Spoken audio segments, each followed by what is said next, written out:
Just starting it up right this second. All right, so are we live yet? You are live on YouTube, yes. All right, awesome. Good morning, everyone. Thank you so much for joining us today with leaders from Trenton Public Schools, the City of Trenton, and our community partners to have a live discussion regarding why school attendance matters. We each play such a critical role to support, encourage, and provide resources for our students to be engaged in school. I look forward to having this conversation so we can openly discuss ways to collaboratively work together and find solutions to remove barriers that prevent students from attending school daily. A questionnaire survey was distributed for parents and community members to submit questions to our panelists. The questions that were submitted will be incorporated into this conversation.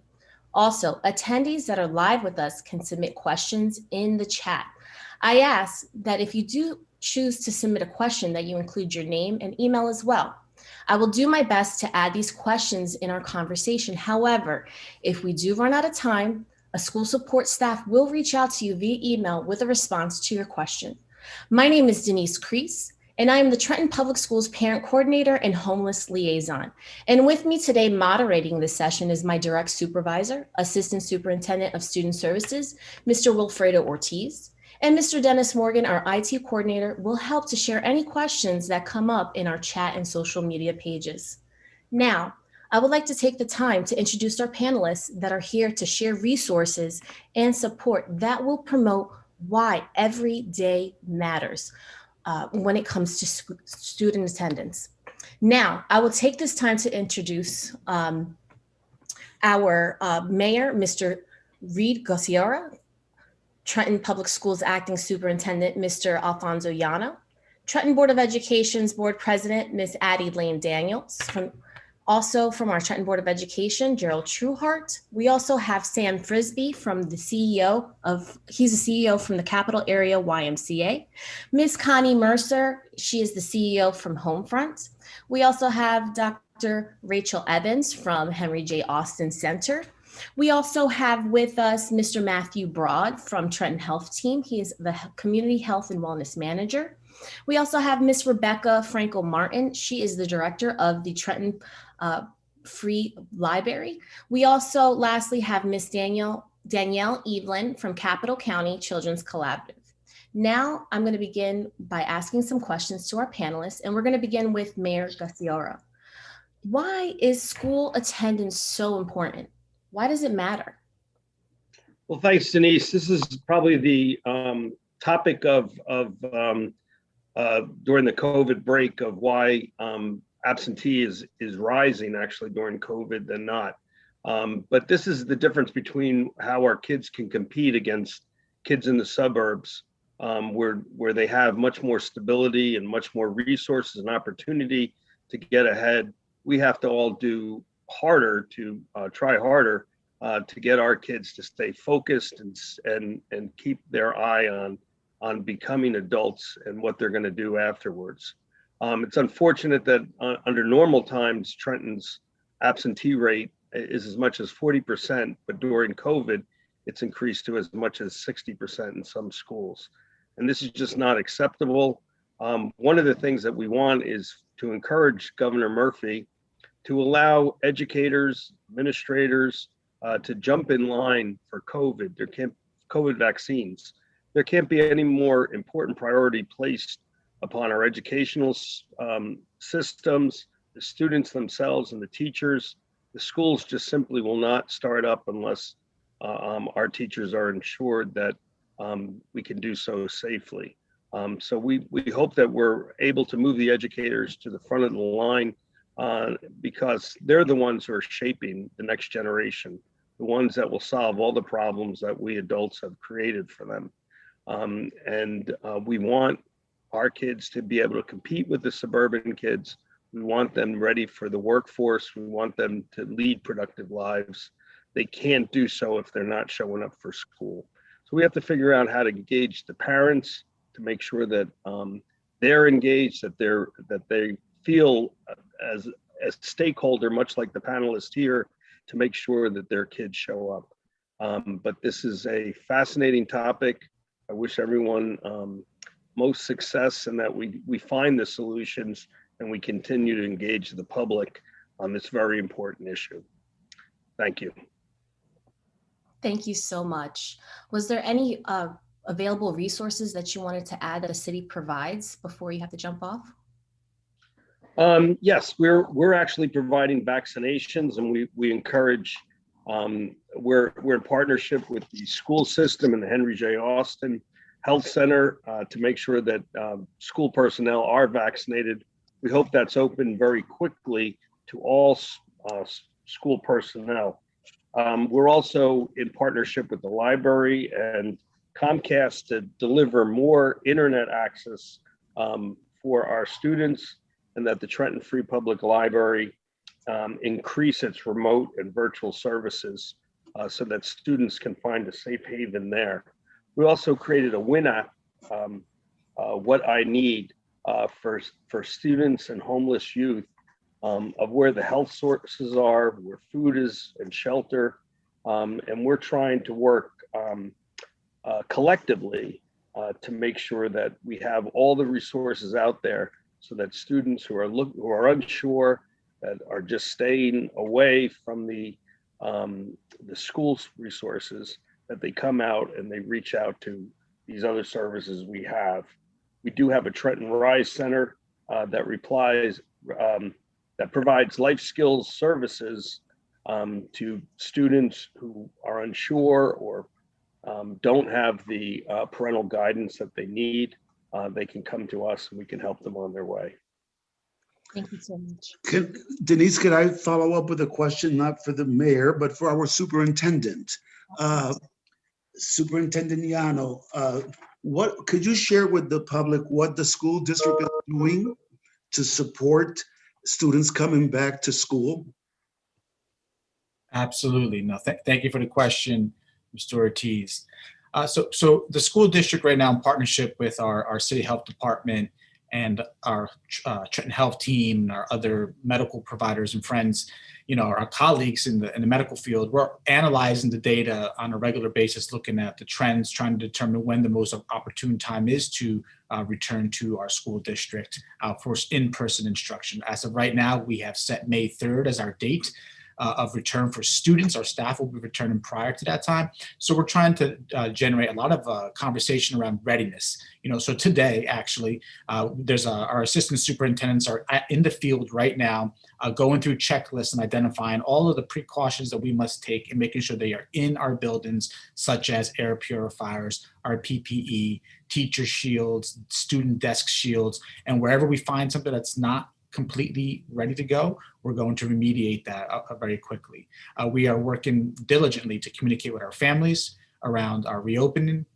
And we're also just, sharing that parents have options, right? So when we approach our reopening date of May 3rd, parents will have the opportunity to decide whether their child will return or not.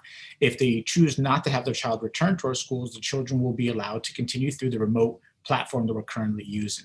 So it's very important. We have a survey that we're going to be broadcasting out over the next couple of days to all of our families who are watching. And I know I see a lot of administrators are on our participant list today who are viewing and attending this event. I urge everyone to really push getting a good response from our families so we know exactly who's going to come back into the building physically so we can prepare for the size of our classrooms, for how we're going to socially distance as we go in and out of our building. So we're doing quite a bit on multiple fronts, Mr. Ortiz, but as you know, everything's about safety and health, a healthy environment and atmosphere for our students. So thank you. Thank you very much, Superintendent. Go ahead, Denise. Awesome. So what are the long-term effects of students missing 2 or more days of school, Mr. Yano? Month, every month. Yes. So 2 days a month is actually, sets you up for 20 days of absences. 18 days is considered chronically absent. So we know what the research says. Children who miss or who are chronically absent actually have reduced outcomes academically. By the end of 3rd grade, students who are chronically absent, if they're not reading on grade level, they will continue to struggle throughout the rest of their academic trajectory.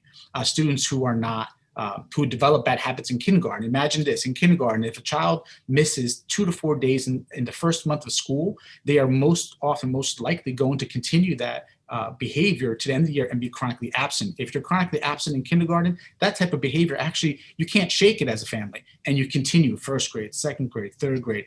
Think about that type of number of days, 20 days in the first year, 28 days in the second year. After 4 or 5 years, you've already missed almost a full year of school. So that is challenging. That's why we need our parents, our community, all of our partners on this call today to work together to really make sure that we can get that message out. I know the Trenton Free Public Library has a campaign as well that they're working with on improving attendance and connecting kids with their resources. So it's exciting to see the community kind of outreach that we're doing, and also the work that Mr. Ortiz is doing. And you, Denise, with our campaign, with our flyers and our banners that we're going to be putting out in schools. It's so exciting what we're going to do. We know that once a child becomes chronically absent, we have to really work diligently to make up that time. So not only do we have learning loss due to COVID, we also have chronic absenteeism loss on top of the learning loss that was brought on by COVID. So children who've missed a lot of school in this environment are really going to be challenged to catch up. So as a school district, we are, with our school leaders, many who are on the call, providing intervention programs after school and preparing for a district-wide summer program, Academy of Learning, for all of our students who are chronically absent. Of course, parents have to bring the kids, right? That's one of the challenges. We got to get them into our program, but it will be super effective to bring them in to catch up for that learning loss due to COVID, and also because we've been chronically absent. So it's a 1-2 punch that we really are challenged with at this time. And I'm hoping all of our partners who are on the call today can help us really work against that, communicate with our families, and make sure to engage our kids. Awesome. Thank you so much for that comment. So now I'm going to go over to Danielle from the Capital Children's Center. Can you let us know if a child is experiencing difficulties related to mental health, where can parents find resources? Thank you, Denise. If a youth is experiencing difficulties related to their mental health that's affecting their attendance, parents can find resources in a variety of ways. First, a family can contact Perform Care at 877-652-7624. And that, depending on the youth and family's level of need, Perform Care can assist with linking families to mobile response crisis and stabilization services, care management services, as well as providing the families with information on local outpatient services. Another avenue that parents can take is to utilize mercerresourcenet.org, which is an online search engine that helps provide families with information on multiple types of services available throughout the state. In addition to these options, Mercer County Family Support Organization has support groups available for families in need. Awesome. Thank you, Danielle. I'm going to turn it over to President Lane and Mr. Gerald Trueheart. How can parents be more active in their students' education?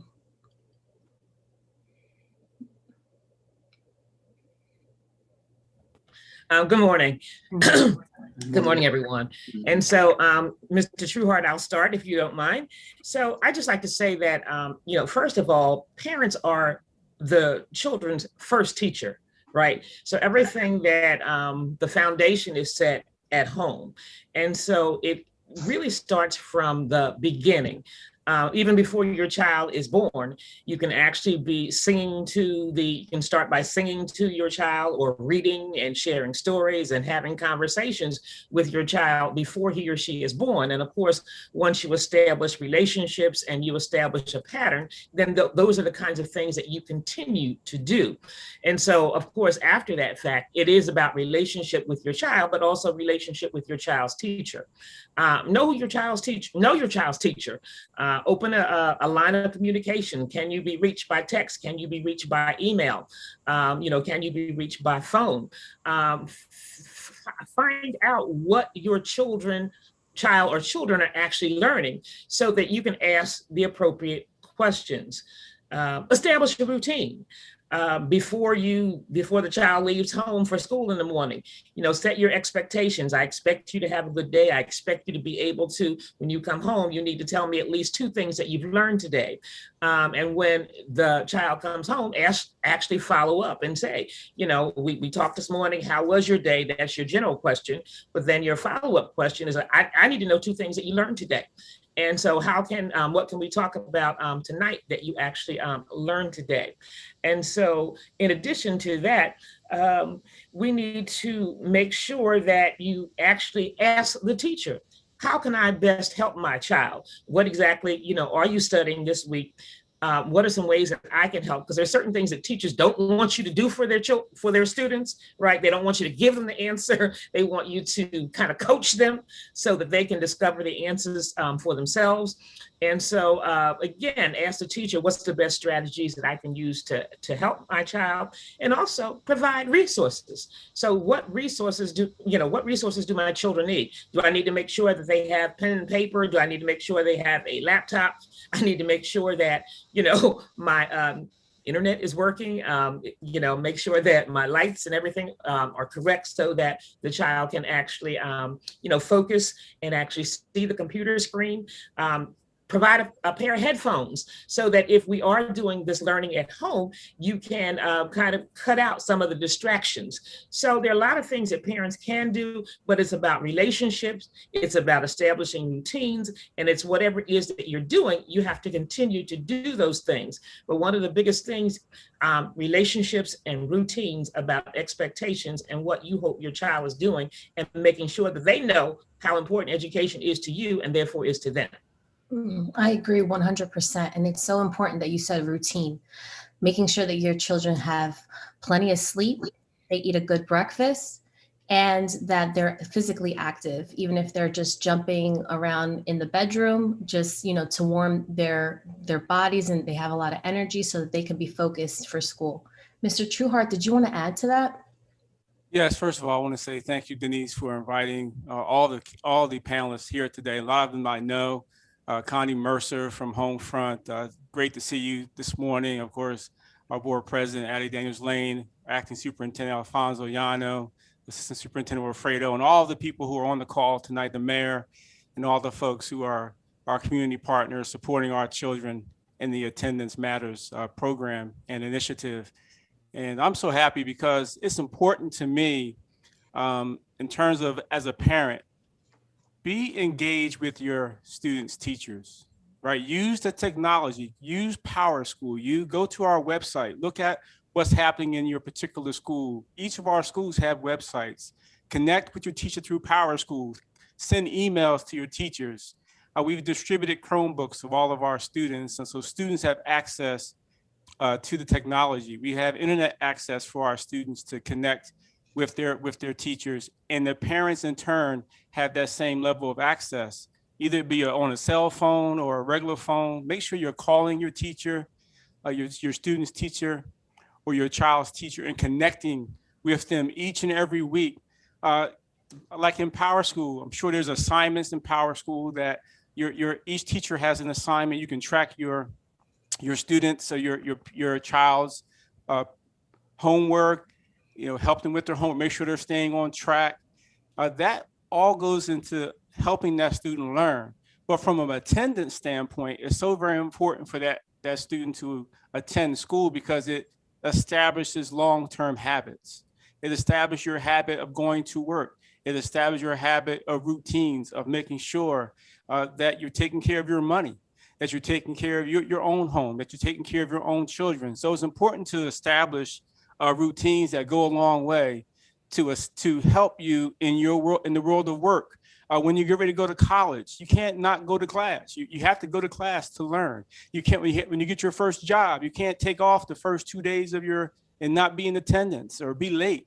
You have these habits that we're establishing today at the high school level, elementary school level, the middle school level, for our students and for, as a parent and for our children, is critically important to their future success in the world of work, in the world of their careers, and even if they're going to start their own business. You can't not attend a meeting with your potential business partner or a potential client. You have to be on time. You have to be in attendance. So these habits really matter. And these attendance habits matter. They go a long way in establishing your routines and your habits for future success in your life. So that's one of the most important things I think for attendance matters, is that it establishes habits and routines that go into your future success in the world of work, of business and college and future opportunities for you to learn and to grow as a citizen of this country. So continue. Thank you, Denise. Thank you, Mr. Trueheart.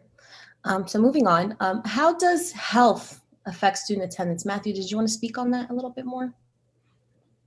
Sure. So there are a number of factors related to health that affect attendance. There's physical health. So things such as asthma could keep a student from missing school. Also, dental health is important in that regard. In addition to physical health, you have things such as mental health. So depression and anxiety can lead to a student missing school. And this depression or anxiety could be caused by things such as trauma in the home or in the community. There are safety issues, things such as bullying, transportation, being able to safely walk to school could affect a student missing school, which is also related to their health. And then lastly, there are a number of social factors that are related to health and attendance, things such as transportation, having stable housing, having access to food. These are all important. And it's related back to school because school provides support to many of these things. So it's important that for good health, students attend school, but also attending school will lead to having better health. Thank you, Matthew. So you mentioned a lot of things that are barriers to student attendance. Do you want to share a little bit more about some navigational resource tools that are available for parents that need additional assistance in some of the areas that you mentioned? Sure. So something that the Trent Health Team has put together on our website, trenthealthteam.org. If you go to trenthealthteam.org/food, you can find our free food resource tool, which is an online directory of all the free food resources in the city. There's an interactive map that you can search by day of the week, time of day, eligibility. So if a student is looking for food, they could find the school sites on there. They could also find some other free food resources that their family can pick up from. In addition to some of the navigation, I think it's really important, this is something I'll mention, is that if a parent needs something, that they reach out to the school support staff, whether it be the parent liaison, the nurse, the guidance counselor. They could generally navigate them to the resources that are available in the community. Absolutely. Do you mind sharing that site in the chat so our participants can access that tool? Absolutely. Thank you, Matthew. Denise, I'd like for the parents to know that we will continue to feed students through Airmark. We have a meal system where students can pick up food on Wednesdays. We feed students for actually 7 days, not just 5 days, also for the weekend. And that will continue even when we come back into a hybrid model, so that students who decide to stay home, parents who decide to keep their students home, they will still be able to pick up food at our 9 sites, because we feel that that's a very critical piece of educating a child. Thank you so much. And I also want to add to that for our displaced families that are in hotels temporarily, Airmark is delivering on a weekly basis those meals to those families. So thank you, Airmark, for doing that. I'm going to turn it over to Connie. How does homelessness affect student attendance, and what resources are available for families? You would like unmute yourself. Connie, you have to unmute yourself. We can't hear you yet. There you go. Hi, sorry. It is so good to be here, and thank you for putting this together, Denise. I am in awe of the raw courage that it takes for a homeless child to show up at school when they don't know where they're going to sleep at night, when they don't know where they're going to find their mom at the end of the day. Homeless kids live in chaos. We know nationally that that homeless kids are absent from school at over 60% of the time. Getting to school is just not a priority with their families. They don't have transportation, they don't have clothes, they've slept in their car, they're exhausted, and they've fallen so far behind. But the major reason homeless kids don't get to school is because they've given up hope. They've really given up on the idea that their life can get better. And that's our job as a community, to give them back the hope that their life can get better. There are a lot of resources in our community. There are some things that Homefront, who takes care of Mercer County's homeless families, has done that I'm very proud of, that I think has made a real difference during this very difficult time. some resources I want families out there to know about. During this last year, we've prevented homelessness for 310 families by giving out over $1,200,000 for back rent and security deposits. People, if they're having trouble with their rent, need to get in touch with us. And I'll put our contact information in the chat. During the last year, Homefront provided dignified shelter for more than 630 people, most of them kids, at our shelter and in our transitional and permanent affordable housing units. We've provided more than 342,000 meals.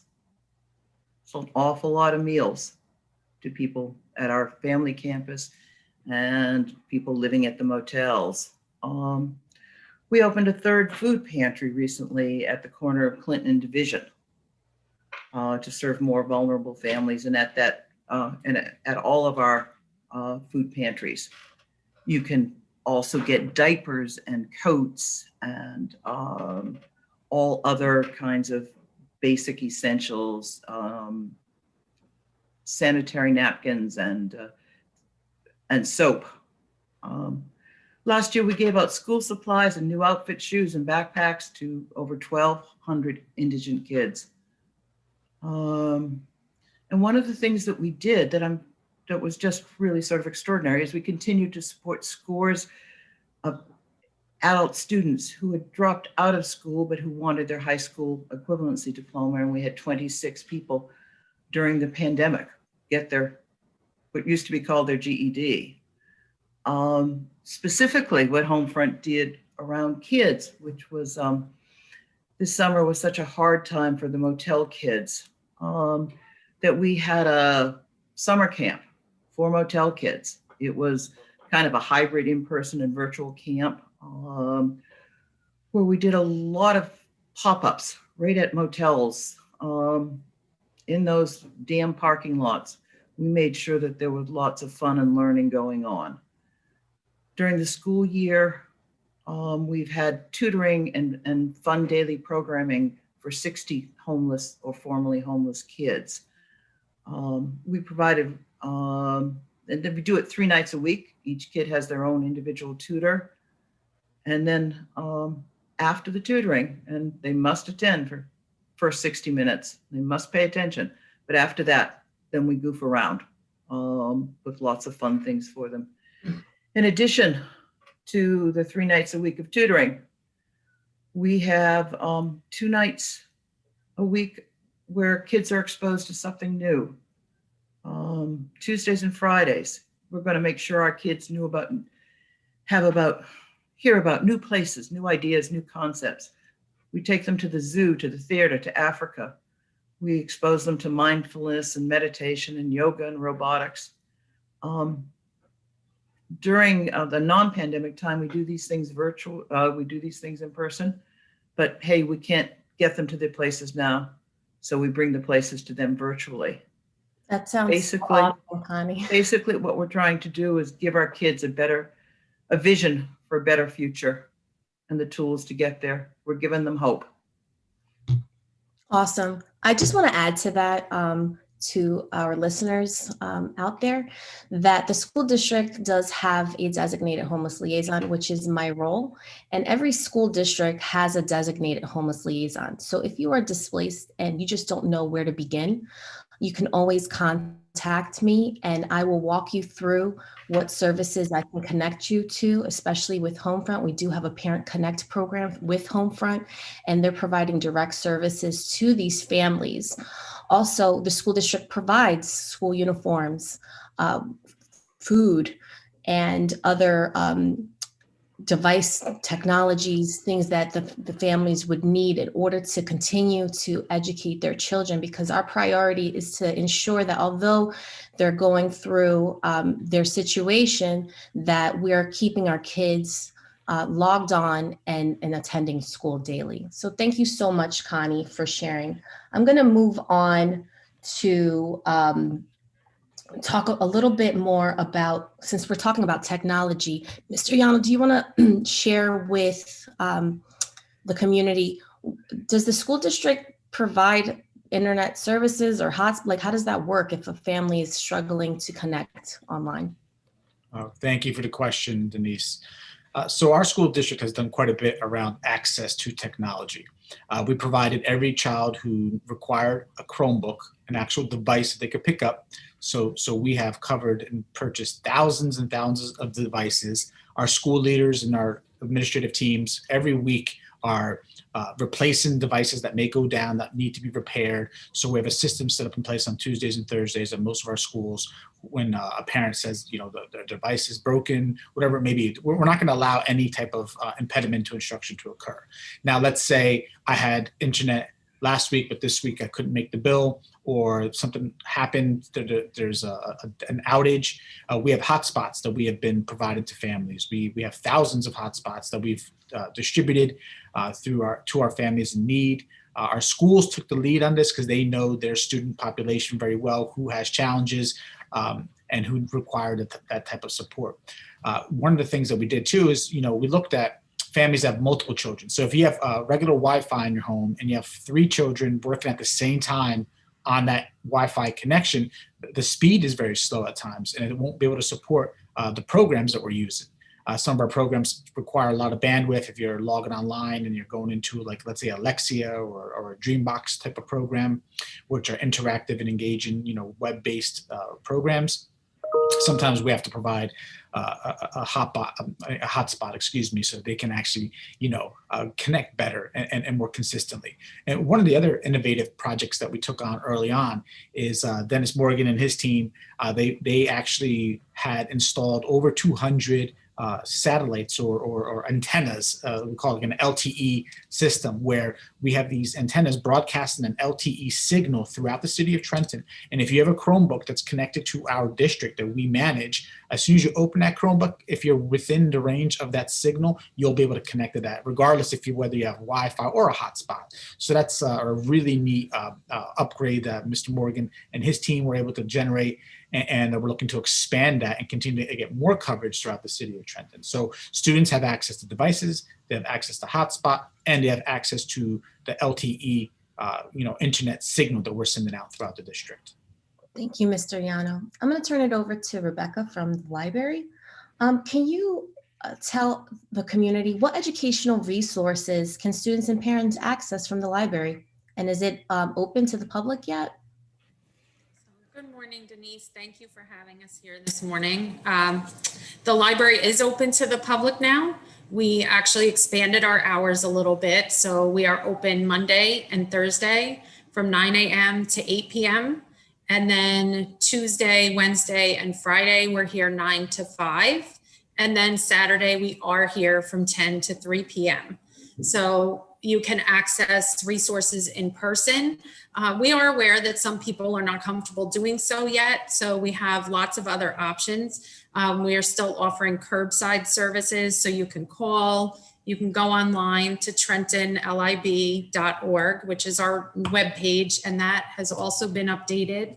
And from that page, you can contact us either from the chat box on the front, or if you want a library card, you can do so through apply for a library card. You can do that online.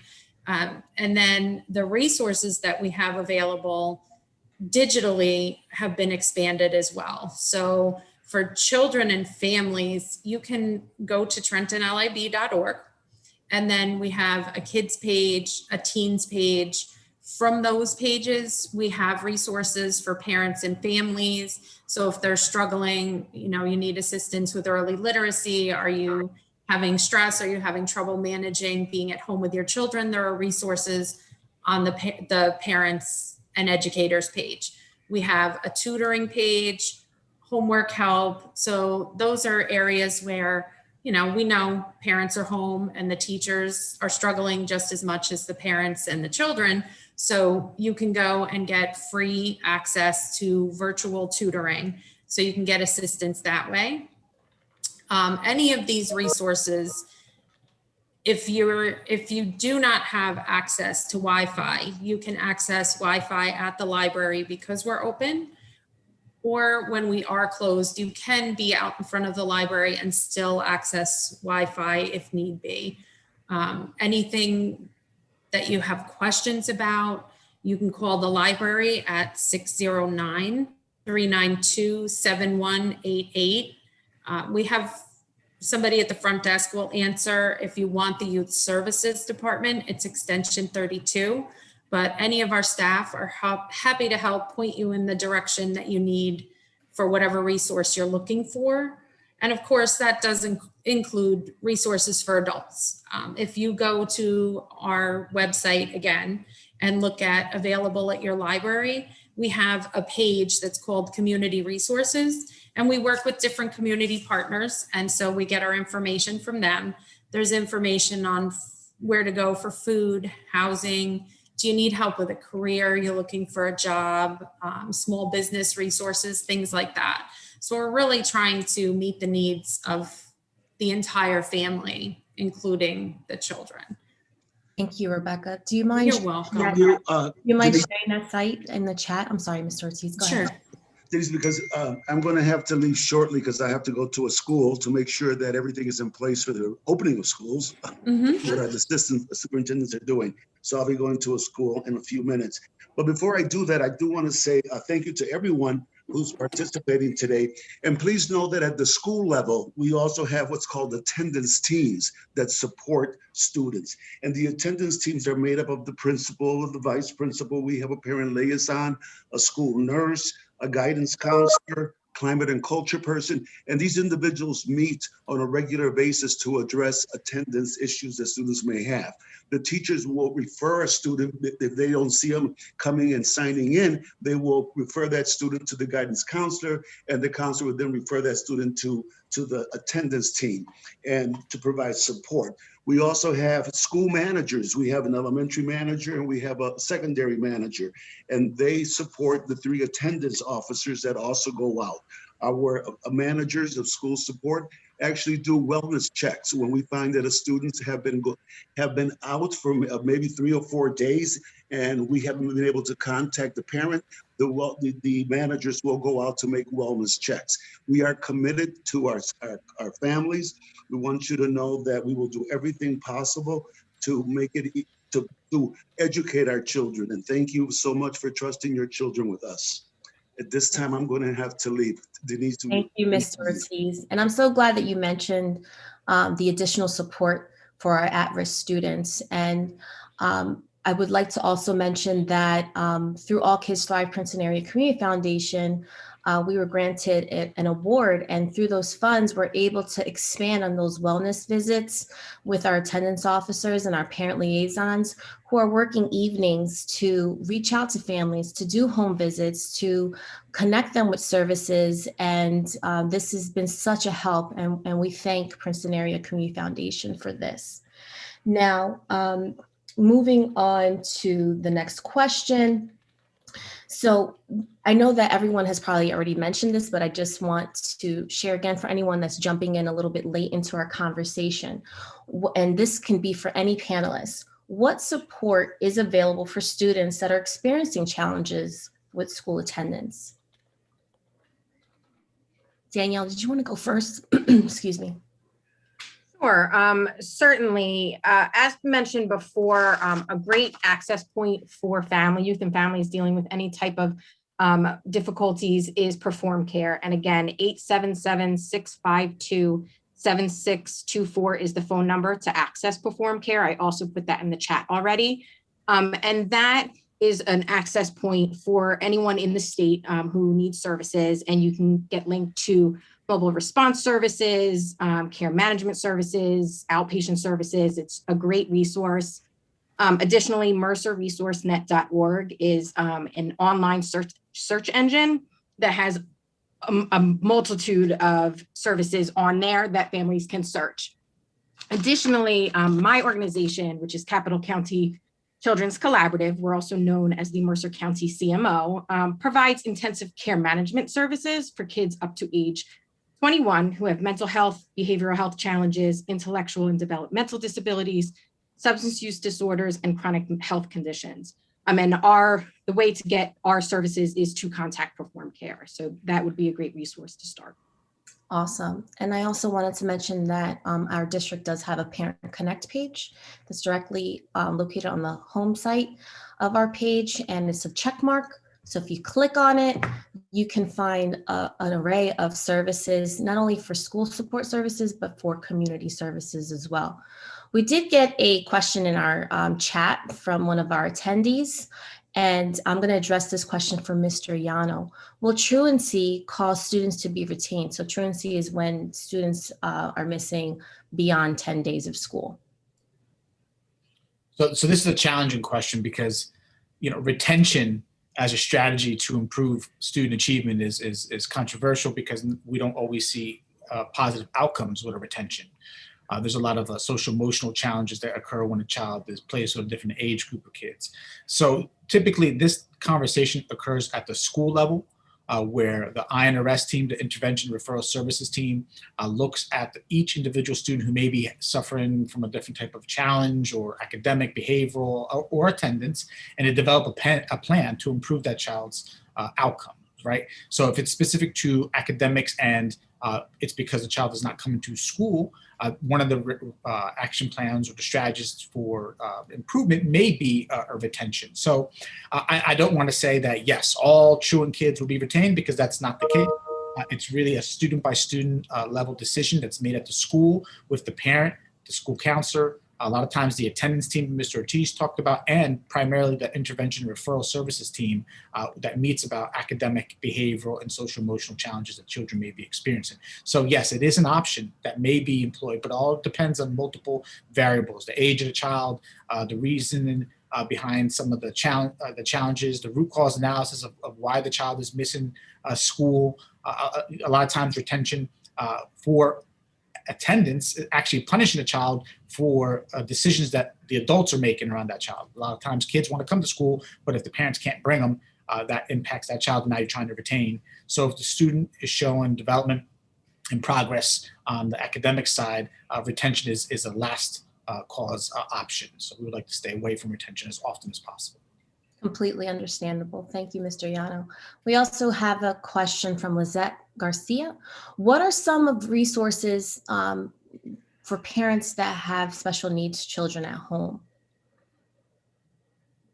I'm gonna, I guess, turn it back over to you, Mr. Yano. I'm sorry. No problem. So resources, and it actually would be interesting to see if there's some other perspectives on the resources. But typically, when a child is struggling in a special, in one of our special education classrooms, the first resource, of course, is the teacher in that classroom. Every child who is in the special ed program has a case manager who's charged with making sure that the IEP is being analyzed and provided properly to the child.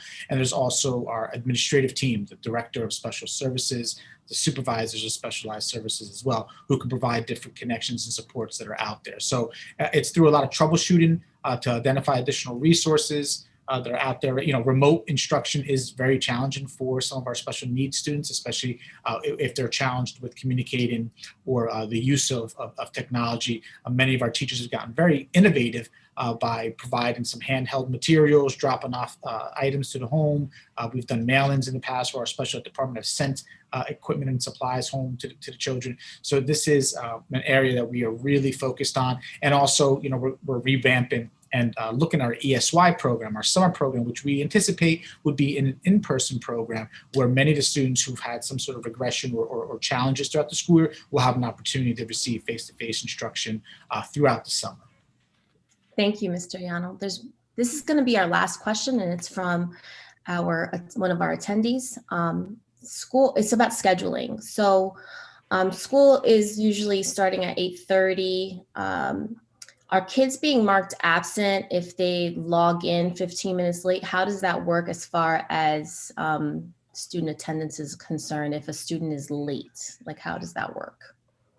So every public school in Trenton right now, the school day starts at 8 a.m. Right? So if you're logging in at 8:45, you've missed almost all the first period. Every kindergarten through 12th grade, first period, 8 a.m. The instruction for the direct piece ends around 12:15. All students and staff take their lunch from 12:15 to about 1:15. And then our teachers bring up some small group work differentiated instruction opportunities, tutoring, and some assessment time, but that's really directed by teachers in the afternoon. So students who log in that late may be actually getting marked absent at the beginning of the day because the teacher's marking their attendance. Let's say it's an elementary child, the attendance is being marked probably by 8:10, 8:15. And then if the child comes in about 45 minutes late, that's where the child the record has to be changed to present, because the child will be present for enough of the school day to be marked as a present and shouldn't be marked as absent. So, we're being very flexible. Sometimes there might be a challenge at home. Maybe the Wi-Fi went out. Maybe the laptop wasn't charged because someone used it all night. There's a lot of reasons why you might not be able to log in on time, but we are really trying to work with our families to make sure we mark and capture all of our attendance properly through PowerSchool. But we are required to take attendance, elementaries in the morning, middle school by period, high school by period. So if I miss period 1, I'm marked absent. If I get the period 2, period 3, period 4, and I'm present, my whole day gets charged as a present day because I've achieved enough time within the school day. So that should not be occurring. But just a reminder to everyone, 8 a.m. is the start time. So please make sure the children are connected at 8 a.m. Yeah. So, and that's all levels, K through 12, 8 a.m. For phase 1 remote. When we switch to phase 2, right, that's where things will change a little bit because we have to manage multiple levels, K5, 6, 8, 9, 12. K5 in May, when we go to phase 2 hybrid, our K5 schools would start what they typically start at 8:45. So that's probably close to what the time this parent was mentioning. Our middle schools, 8 a.m., our high schools, 7:30. So we'll have our schedule that we followed last year. That'll be the same schedule that we follow this year in May when we return to hybrid. But for now, 8 a.m. start time for everyone.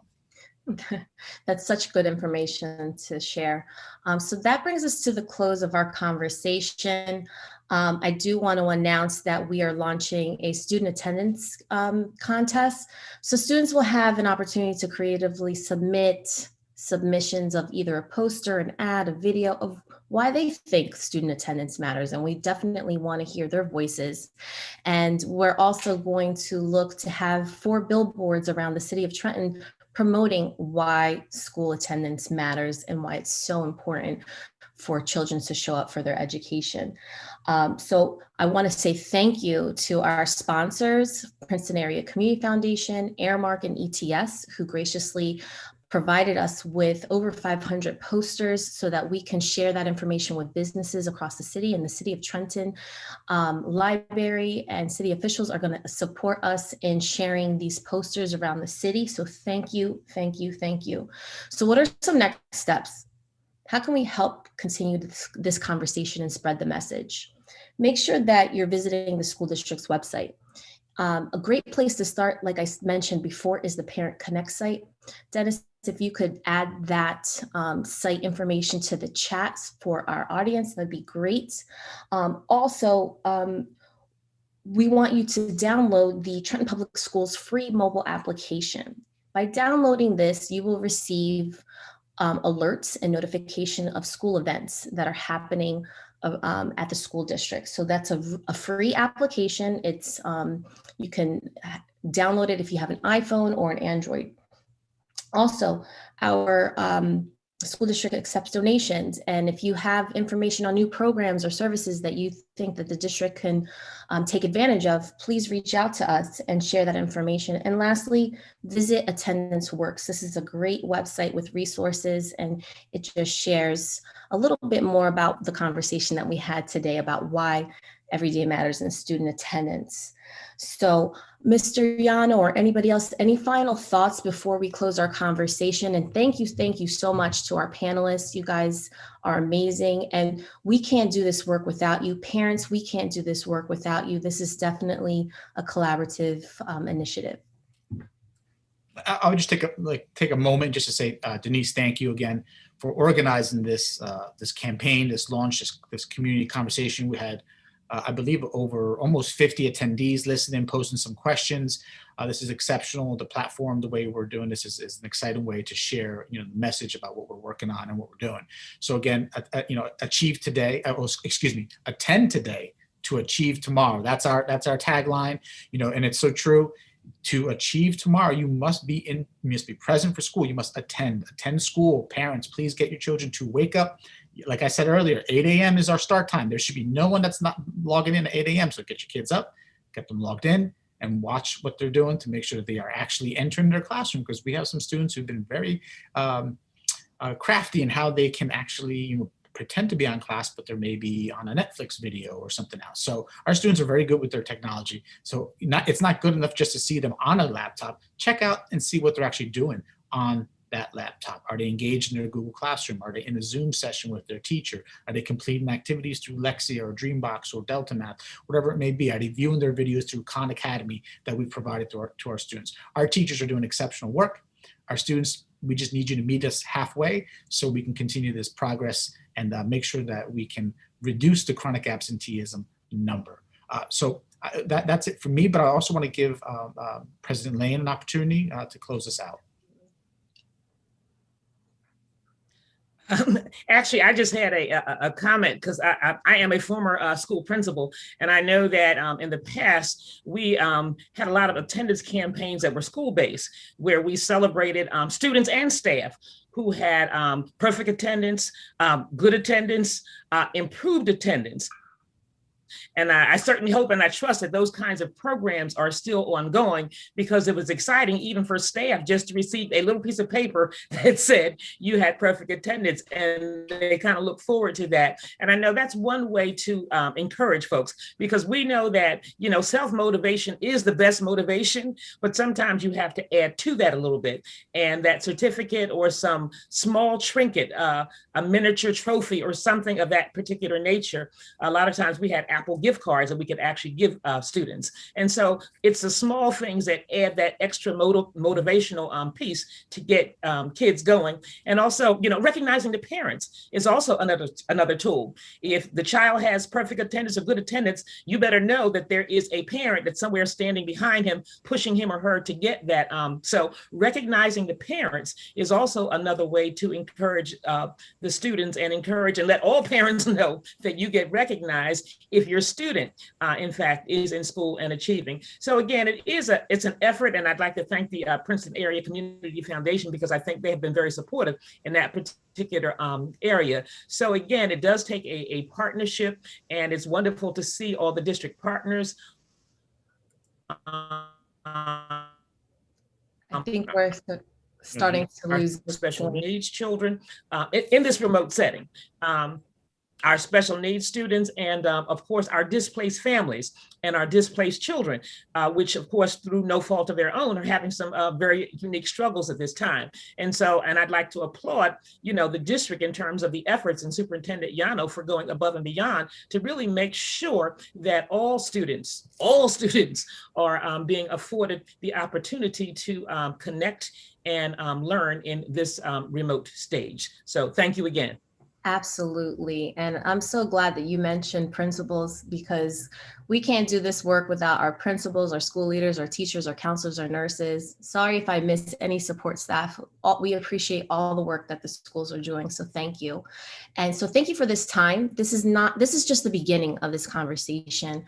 This will continue. So if you see on Facebook, #LogOnTPS, you know that it's tagged to this a campaign initiative. So thank you again. Have a wonderful day. Bye, everyone. Thank you.